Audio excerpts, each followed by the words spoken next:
दोस्तों power factor का नाम तो आपने सुना ही होगा। हिंदी में इसको शक्ति गुणांक कहते हैं। तो दोस्तों आज हम बात करने वाले हैं पावर फैक्टर क्या होता है या कितने प्रकार का होता है और साथ में हम इस पावर फैक्टर को कैसे सही कर सकते हैं इसके बारे में बात करेंगे। तो चलिए फ्रेंड्स शुरू करते हैं ये वीडियो।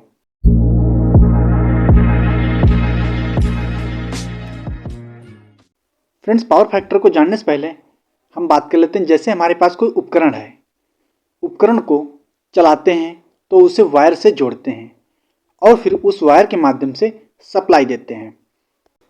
फ्रेंड्स आपने वोल्टेज और करंट या दोनों नाम जरूर सुने होंगे। जब हम किसी भी उपकरण को चालू करते हैं तो हम उस उपकरण में वायर की मदद से वोल्टेज और करंट देते हैं।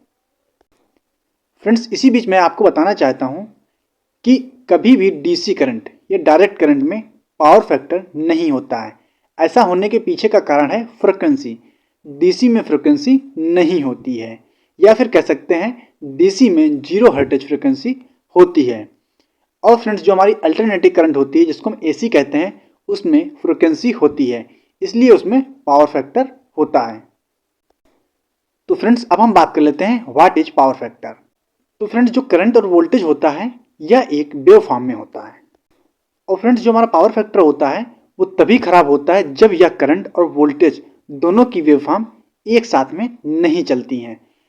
इसका मतलब यह है कि जो करंट और वोल्टेज की वेव फॉर्म होती हैं आगे या पीछे चलती हैं। फ्रेंड्स अब आपके मन में यह प्रश्न रहेगा कि ऐसा क्यों होता है, करंट वोल्टेज की वेव फॉर्म आगे पीछे क्यों होती है।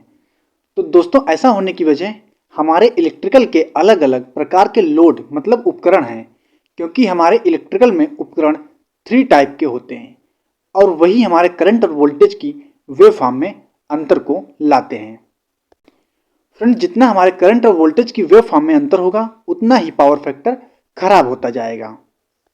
और फ्रेंड्स जो हमारे करंट और वोल्टेज दोनों की वेव फॉर्म है वो अगर एक साथ में स्टार्ट होकर साथ ही में खत्म हो रही हैं तो इसका मतलब हमारा पावर फैक्टर बिल्कुल सही है। इसका मतलब है कि जो हमारा पावर फैक्टर है वो 1 है। इसे हम यूनिटी पावर फैक्टर भी कहते हैं।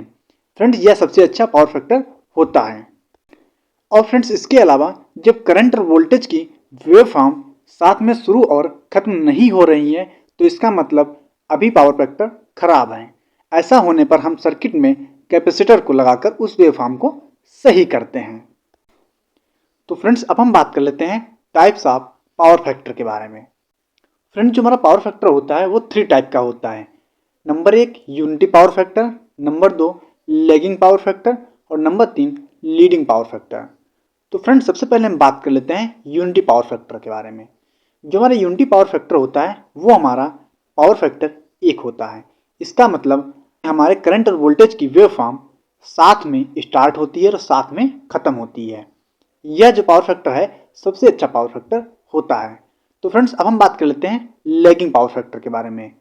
फ्रेंड्स यह जो हमारा पावर फैक्टर होता है सबसे खराब पावर फैक्टर होता है। यह हमारे इंडक्शन लोड, जैसे कोई हमारा मोटर है उस पर ज़्यादा लोड चलने के कारण आता है, तो इसे सही करने के लिए हम कैपेसिटर को सप्लाई से जोड़ देते हैं। और नेक्स्ट होता है हमारा leading power factor. Leading power factor तब होता है जब हम कैपेसिटर को सप्लाई से कुछ ज़्यादा ही जोड़ देते हैं, तो हमारा पावर फैक्टर माइनस में भी हो जाता है। फ्रेंड्स जो लीडिंग पावर फैक्टर है इसको सही करने के लिए हमें जो हमारा अनावश्यक कैपेसिटर लगा हुआ है उसको सप्लाई से हटा देते हैं। तो फ्रेंड्स इस वीडियो में मैंने आपको बताया what is power factor, types of power factor और पावर फैक्टर को कैसे सही किया जा सकता है इसके बारे में भी संपूर्ण जानकारी दी है। तो फ्रेंड्स पावर फैक्टर से रिलेटेड हमने सभी बातें आपको इस वीडियो में बता दी हैं। तो फ्रेंड्स अगर वीडियो हमारी पसंद आ रही है तो हमारे इस चैनल को सब्सक्राइब और वीडियो को लाइक कीजिए और ज़्यादा से ज़्यादा लोगों के पास शेयर कीजिए। तो फ्रेंड्स मिलते हैं एक नए वीडियो में नए टॉपिक के साथ। तब तक के लिए जय हिंद, जय भारत।